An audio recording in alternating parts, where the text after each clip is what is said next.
বিসমিল্লাহির রহমানির রহিম। আসসালামু আলাইকুম। সবাই কেমন আছেন? আশা করি সবাই আল্লাহর রহমতে ভালো আছেন। আমি আল্লাহর রহমতে খুব ভালো আছি। Welcome to my channel.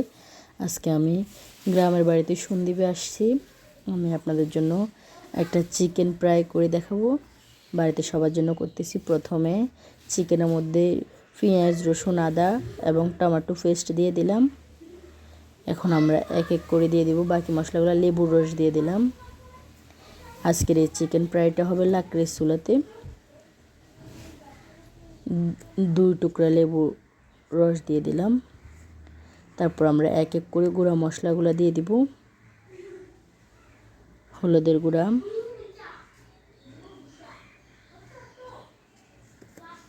লবণ দিয়ে সুন্দর করে মাখায় নেব। তারপর দিয়ে দিব জিরা ধনিয়ার গুঁড়া,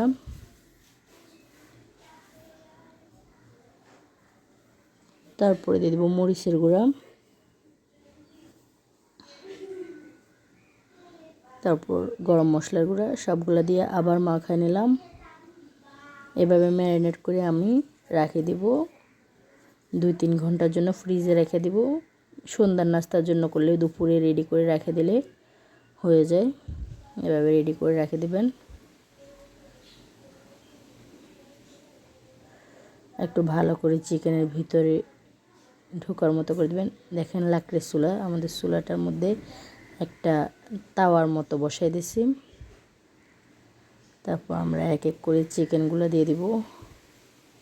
চুলার কাছে আমার একটু ভয় লাগতেছে, তাই চামচ দিয়ে দিচ্ছি। এভাবে চিকেন ফ্রাই করে দেখতে পারেন। যদি লাকড়ির চুলার চিকেন ফ্রাইটা আরও বেশি মজা হয়।